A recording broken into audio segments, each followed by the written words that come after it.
Hello and welcome प्यारे बच्चों, कैसे हो सारे। मैं असीम भारद्वाज स्वागत करता हूं आप सभी का संसारम पे।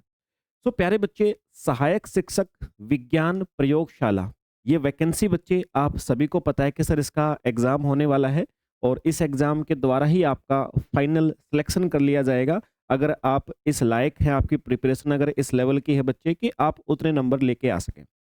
सबसे अच्छी बात ये बच्चे इस एग्जाम के बारे में कि ये एग्जाम का जो सिलेबस है ना, बहुत स्टैंडर्ड का है। स्टैंडर्ड का मतलब है कठिन नहीं है बच्चे। जिसने मेहनत करी उसका सिलेक्शन 100% इस एग्जाम के अंदर हो जाता है। अगर सारे टीचिंग एग्जाम को देखूं मैं, तो उन सब के अंदर ये जो एग्जाम है बच्चे आपका, इसके अंदर क्वेश्चन आपके स्टैंडर्ड के आते हैं। मतलब जो सच में ऐसे होते, रैंडम नहीं होते हैं, बहुत सोच समझ के बनाए जाते हैं। और जिस बच्चे ने स्टडी करी होती है वो आराम से इस एग्जाम को निकाल सकता है।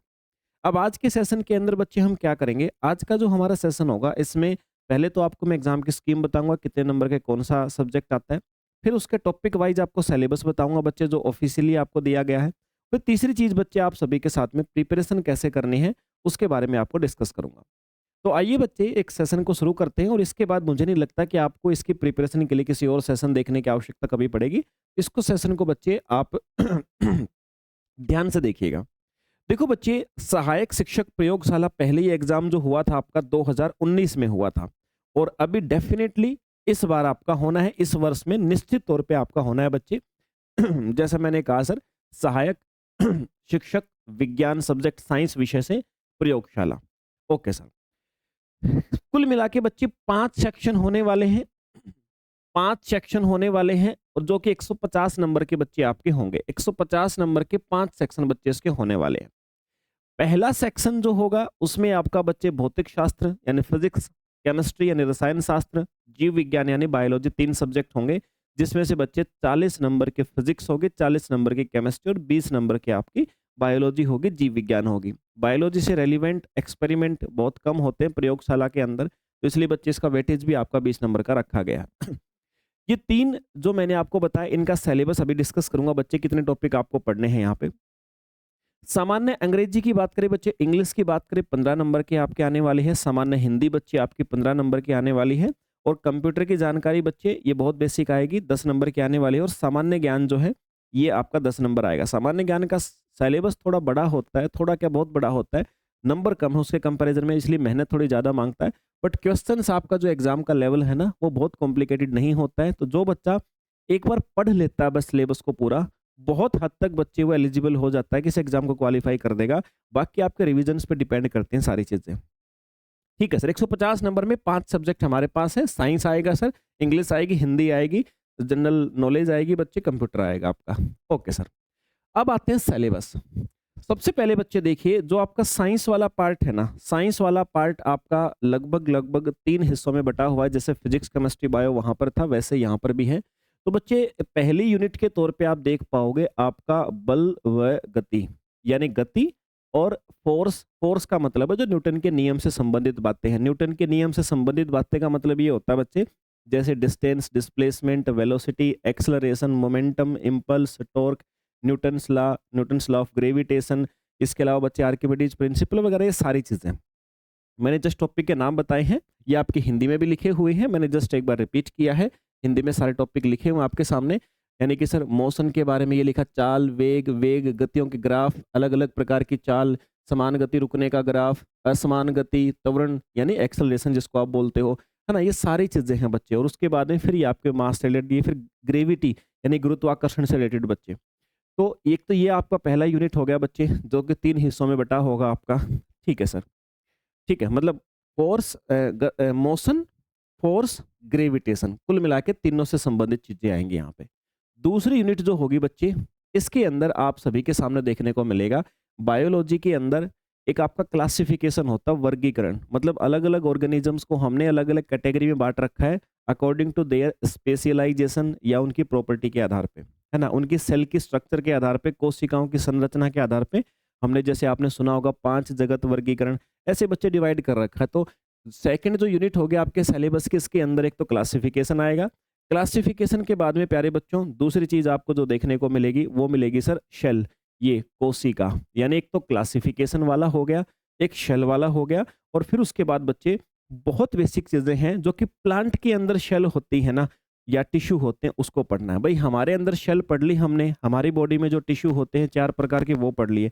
अब प्लांट में भी तो होते हैं टिश्यू, तो प्लांट के टिश्यू के बारे में है, यानी 3 हिस्से इस सेकंड यूनिट के अंदर आपको देखने को मिलेंगे बच्चे। आप देख लीजिएगा और ये पूरा आपको पीडीएफ आपके पास होगी भी, नहीं तो टेलीग्राम पे मिल जाएगी। तीसरी यूनिट जो है बच्चे वो फिर हमारा स्वास्थ्य, स्वास्थ्य का मतलब होता है सर बीमारियों के विषय में पढ़ना, जो हमारी बॉडी में अलग अलग प्रकार के डिजीज है उनके विषय में पढ़ना है। एक एक टॉपिक लिखे हुए हैं, हालांकि जो टॉपिक्स के नाम यहाँ लिखे हुए हैं ना, इससे आपको ज़्यादा थोड़ा करना पड़ेगा बच्चे। ये सिर्फ करोगे जो लिखा हुआ दिख रहा है ना, सिर्फ ये पढ़ोगे ना तो पेपर का 50% ही कवर होगा। आपको जो टॉपिक्स के नाम लिखे हैं ना, इसको बहुत ब्रॉडली करके पढ़ना पड़ेगा बच्चे, तब आप मेरिट लिस्ट में आ पाओगे। क्योंकि सिर्फ एग्जाम को पास करने से आप सिलेक्ट नहीं होगे, सिलेक्ट होगे बच्चे ऊपर वाले बच्चों में आने से। तो आपको इसको कम से कम भी इसका डबल करना पड़ेगा बच्चे। डबल का मतलब होता है कि ये टॉपिक जो आपके सिलेबस में दिए गए हैं, ये छोटी क्लासों की आपकी किताबों में भी दिए गए हैं, आपको उन्हीं को बड़ी क्लासों के लेवल तक पढ़ना पड़ेगा बच्चे, तब सिलेक्शन होता है। और हर एक एग्जाम का यही रूल होता है। फिर बच्चे हमारे एनवायरनमेंट से रिलेटेड बात होंगे, एक एनवायरनमेंट के बारे में बातें पढ़नी पड़ेंगी हमें। उसके बाद फिर हमारा जो वेस्ट मैनेजमेंट है, जो वेस्ट मटेरियल हमारे घरों से निकलते हैं उसका मैनेजमेंट कैसे करेंगे, मतलब ये भी एनवायरनमेंट से रिलेटेड। इसमें भी 3 पार्ट बच्चे आपको देखने को मिलेंगे। तो 3 यूनिट आपकी हो गई। ये तीनों यूनिट आपने देखी बच्चे। एक यूनिट फिजिक्स की थी, इसमें एक बायोलॉजी की थी, और ये हमारे एनवायरनमेंट से रिलेटेड थी। यूनिट नंबर 4 जो है बच्चे, इसमें आपका मैटर यानी पदार्थ, पदार्थ का मतलब है केमिस्ट्री के अंदर जो atom, molecule, element, compound, mixer, mixer के टाइप, सॉल्यूशंस, ये सारी चीजें जो होती हैं बच्चे, वो आपको यहाँ पे पढ़नी है। उसके बाद जब आप एटम पढ़ लोगे तो फिर आपको केमिकल फॉर्मूला कैसे बनाया जाता है, और द मोस्ट इंपॉर्टेंट एग्जैक्टली वहां से क्वेश्चंस बनना बच्चे, मोल कंसेप्ट। ये भी आपके एग्जाम में डेफिनेटली आएगा। मोल कंसेप्ट समझना बहुत मुश्किल है अगर आप एक नॉर्मल किसी किताब या नॉर्मल टीचर से समझते हो, लेकिन बच्चे इसको समझाने के लिए टीचर को पहले मोल कंसेप्ट, नॉट बुकिस, टीचर को पहले ये प्रैक्टिकल लाइफ से रिलेट करके पढ़ना पड़ता, फिर आपको समझा पाएगा। नहीं तो बच्चे फिर वही रटने वाली चीज आपके यहाँ पे रह जाएगी। ठीक है सर, समझ में आ गई बात इतनी। अब बच्चे रासायनिक सूत्र और मोल संकल्पना की बात करें, इसके बाद में हमारी नेक्स्ट यूनिट की बात करें तो इसमें क्या आएगा बच्चे, 5वीं यूनिट हमारे पास में होगी रासायनिक आबंधन व क्रियाएं, यानी बच्चे केमिकल रिएक्शन या जो क्रियाएं हम बोल सकते हैं बच्चे, ये हमारी यूनिट होने वाली है। 5वीं यूनिट की बात करें हम अगर, मैंने कहा आपको रासायनिक आबंधन व क्रियाएं बच्चे, यानी केमिकल बॉन्ड और रिएक्शन के नाम से बच्चे इसको हमारे द्वारा जाना जाएगा। मैंने क्या कहा बच्चे, केमिकल बॉन्ड और रिएक्शन के नाम से इसको जाना जाएगा। इसमें क्या होगा, एक तो देखो बच्चे 3 प्रकार के आपके केमिकल बॉन्ड होते हैं, 2 प्रकार के बच्चे आपके फिजिकल बॉन्ड होते हैं। ठीक है, ये दोनों प्रकार की चीजें इस केमिकल बॉन्ड में पढ़ेंगे आप लोग, रासायनिक आबंधन पढ़ेंगे। उसके बाद बच्चे फिर जो केमिकल रिएक्शन को बैलेंस करना हो गया, उनको लिखने का तरीका, 3 से 4 प्रकार की केमिकल रिएक्शन होते हैं, लिखने के तरीके होते हैं बच्चे, उनको भी आपने सीखना पड़ेगा। मतलब सारी चीजें लिखी हैं, 10 से 12 टाइप की केमिकल रिएक्शन होती हैं, वो सारे आपको पढ़नी पड़ेंगी। इसके बाद बच्चे फिर आपका एक आता है हाइड्रोकार्बन।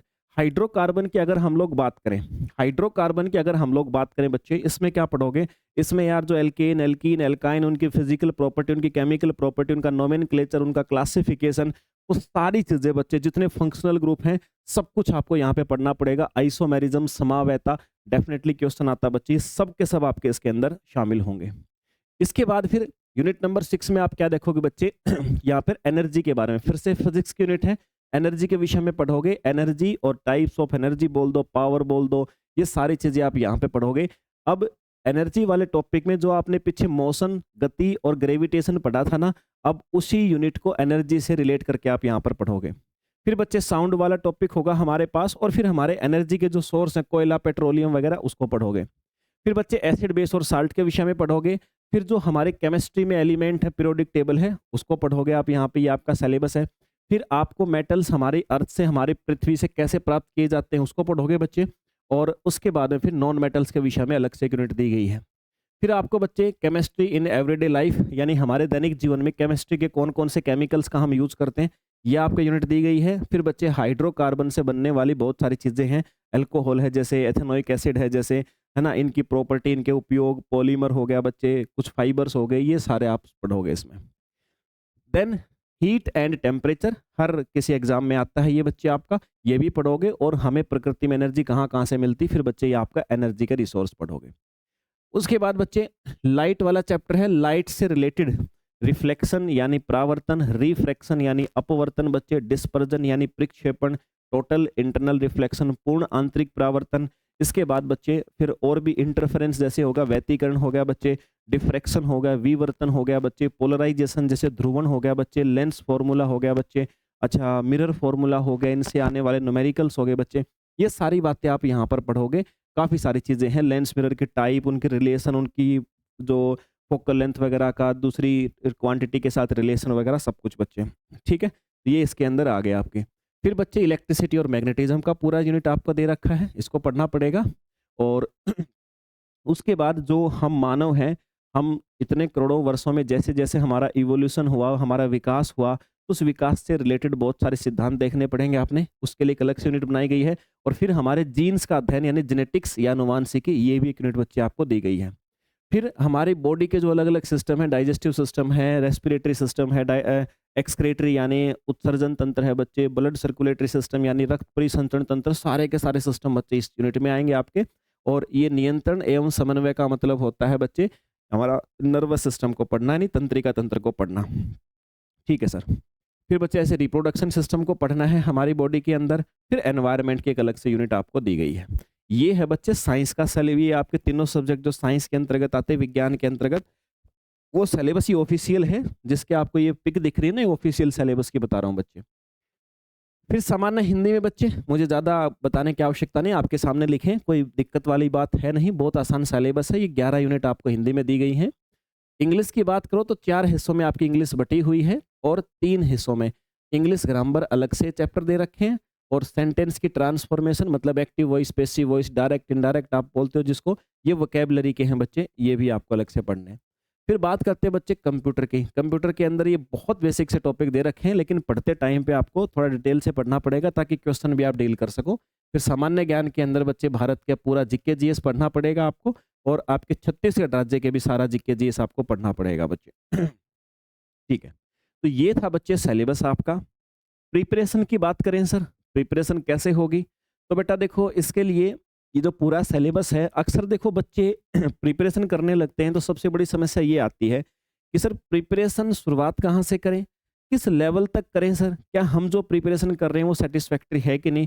तो बेटा इन सारे क्वेश्चंस को एक ही तरीके से सोल्व करने के लिए आप सभी के लिए एक ऐसा ये बैच आप सभी के सामने बच्चे मैंने प्रिपेयर किया है। इसमें क्या होगा, इस बैच के अंदर बच्चे, इस बैच के अंदर बच्चे आपको सबसे पहले तो 250 प्लस, इस बैच के अंदर बच्चे 250 प्लस रिकॉर्डेड लेक्चर मैंने पहले से ही आपको प्रोवाइड किए हैं पूरी तरह से प्रिपेयर करके।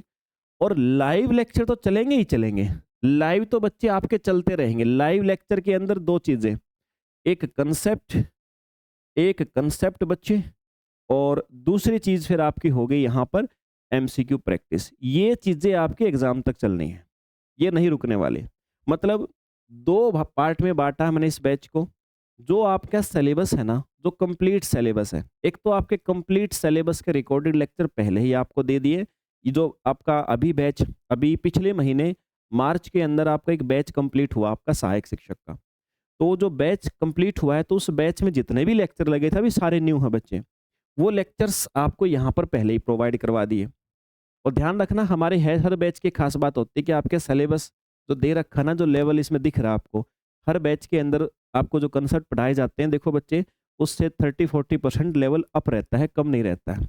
क्योंकि बच्चे आप सिर्फ वही लेवल करेंगे जो दिख रहा है आपको, तो उसमें सिलेक्टेड बच्चों में नहीं आ पाएंगे। रैंक लेकर के आने और सिलेक्ट होना बच्चे ऊपर वाले बच्चों में, तो उसके लिए फिर आपको बढ़ा के करना पड़ता है। इस बात का हम ध्यान रखते हैं। तो ये सारे लेक्चर जो मिलेंगे, अगर किसी बच्चे को लगे सर मैं तो है ना 1 महीने 2 महीने में सारे कर दूंगा लेक्चर, ये मैं साइंस के लेक्चर की बात कर रहा हूँ बच्चे, फिजिक्स केमिस्ट्री बायो की सबसे पहले तो समझ गए। तो अगर किसी बच्चे को लगे ये फिजिक्स केमिस्ट्री बायो के लेक्चर की बात हो रही है, कभी आप सोचोगे सर बस सारे 250, 5 सब्जेक्ट हैं, 5 सब्जेक्ट में साइंस की पहले बात कर रहा हूँ, क्योंकि मेन सिलेक्शन का जरिया वही है। जनरल सब्जेक्ट सबके एक जैसे होते हैं, मेन जो डिफरेंस आएगा बच्चों में साइंस में आएगा। तो इस बैच के अंदर बच्चे आपको ये लेक्चर 250 तो रिकॉर्डेड मिलेंगे, और लाइव तो आपके चलते रहेंगे पेपर तक। लाइव तो आप जितना पढ़ना चाहो, हाँ, इतना कहता हूँ कि जो बच्चा ये 250 एक बार कर लेता है ना, तो मान लीजिए कि उसका 80 से 90% हिस्सा होगा कवर। बाकी चीज़ें क्या होती है आपके रिवीजन पे डिपेंड करेंगे, रिवीजन करेंगे तो इन्हीं से आपके 100% भी साइंस तो हो जाएगी बच्चे। अगर आपको लगे नहीं सर हमें तो रिकॉर्डेड करना ही नहीं है, हमें तो सर लाइव करने हैं, तो बच्चे लाइव तो डेली चलेंगी क्लास। लाइव क्लास तो बच्चे आपकी डेली चलती हैं, ठीक है? जीएस की क्लासेस भी चलती हैं, जो बाकी सब्जेक्ट हैं उनकी भी चलती हैं और साइंस की तो चलती ही रहती है बच्चे, ठीक है? लेकिन जो लाइव क्लास चलती हैं, लाइव क्लास का लेवल भी बच्चे अप ही रहने वाला है। वही मैं आपको कह रहा हूँ कि कम से कम 30-40% लेवल अपना अप रहने वाला है। हम अपने किसी भी बैच के अंदर बच्चे बहुत डाउन तो रखते ही नहीं है। हम हमारी स्पेशलिटी ही यही है कि हम किसी भी बैच के अंदर बच्चे लेवल कम नहीं रखते हैं। हाँ, आप कहोगे सर फिर हमें समझ में कैसे आएगा? समझ में आने के लिए बच्चे देखो एक खास बात, मेरे से आप मेरा कोई भी लेक्चर उठा के देख लो। मेरा आप साइंस का कोई भी लेक्चर यूट्यूब पे किसी भी एग्जाम को उठा के देख लो। उठा के देखोगे तो आपको ऐसा लगेगा सर ये तो हमें ऐसा लग रहा है कि साइंस भी हमारी हिंदी जितनी आसान है। कैसे है बच्चे? क्योंकि मेरी आदत है कि हर टर्म को मैं पकड़ के चलता हूँ। हर टर्म टू टर्म इतनी सीक्वेंस बनाता हूँ कि एंड पॉइंट तक जब आप जाते हो, आप हाई लेवल तक भी जाते हो, आपको कभी महसूस ही नहीं होता कि हमने इतना हाई लेवल सीख लिया। ये बेटा बेटा मेरी आर्ट है, ये मेरी मेहनत है, ये मेरे कंसेप्ट, ये मेरे आप कह सकते हैं कंटेंट के ऊपर मेहनत है जो आप सभी के लिए की जा रही है। कोई भी उठा लो, बस आप में पेशेंस होना चाहिए। मुझसे पढ़ने के लिए आप में एक चीज़ मैं माँगता हूँ, पेशेंस। अगर आपको वो टीचर चाहिए ना कि जो बोर्ड पे आए, पीपीटी लेकर के आए और पीपीटी लगा दी, अरे देखो बेटा ठीक है, चलो बेटा अगली स्लाइड पे चलते हैं, चलो बेटा अगली स्लाइड पे चलते हैं, बेटा समझ में आया? भाई तुम्हारा टाइम पास तो हो जाएगा वो जल्दी-जल्दी में, सिलेक्शन नहीं होगा। भाई मेरे से पढ़ना तो शांति चाहिए, पेशेंस चाहिए। मैं ऐसा नहीं है कि पीपीटी बना के और उसको पढ़ दिया और निकल गए। हर एक चीज़ बच्चे अपने हाथ से लिख के बाइलिंगुअल हिंदी और इंग्लिश दोनों लैंग्वेज में समझाता हूँ और उसके बाद भी कोई बच्चे को समझ में ना आए, आज तक तो बच्चे ऐसा हुआ नहीं है और ना ही भविष्य में होने वाला है। तो बच्चे ये छत्तीसगढ़ सहायक शिक्षक विज्ञान प्रयोगशाला का जो बैच है, फाउंडेशन बैच है बच्चे, एक बात समझिएगा और लाइव और रिकॉर्डेड दोनों रहेगा। मैंने कहा रिकॉर्डेड लेक्चर मिलेंगे पिछले बैच को, नए लाइव भी चलेंगे। यूनिट वाइज थ्योरी क्लास होंगी, मॉक टेस्ट भी मिलेंगे बच्चे, डेली प्रैक्टिस शीट मिलेगी आपको, सब्जेक्ट स्पेसिफिक और जनरल स्टडी वाले सारे सब्जेक्ट होंगे, स्टडी मटेरियल। ये सारी इसकी खास बातें हैं। मिलेगा कहाँ पे बच्चे बैच? संसारम एप्लीकेशन डाउनलोड करनी है, जिस नाम से आप यूट्यूब पे क्लास देख रहे हो, संसारम एप्लीकेशन बच्चे डाउनलोड करोगे प्ले स्टोर से, उसी में पेड क्लासेस में जाएंगे तो आपको बैच शो हो जाएगा। प्राइस बिल्कुल नॉमिनल होता है, आप एप्लीकेशन पे जाओगे तो प्राइस भी आपको पता लग जाएगा। बच्चे 1000 रुपये से कम में ही मिलेगा आपको, ठीक है? इससे ज़्यादा का बैच मैं लॉन्च ही नहीं करता हूँ, बहुत रेयर करता हूँ। बाकी इसी अब बहुत आप देखोगे तो बहुत सारे संस्थान में इसी का कोर्स आपको 2-2 3-3 हज़ार रुपये मिलता है। कभी नहीं बच्चे, बहुत नॉमिनल होगा और कंटेंट कंपैरिजन करोगे तो आपका ही बेनिफिट निकलेगा। तो ये थी बच्चे जानकारी आप सभी के लिए, उम्मीद करता हूँ समझ में आई होगी। मिलते हैं बच्चे दोबारा किसी और सेशन के अंदर। जय हिंद भाई।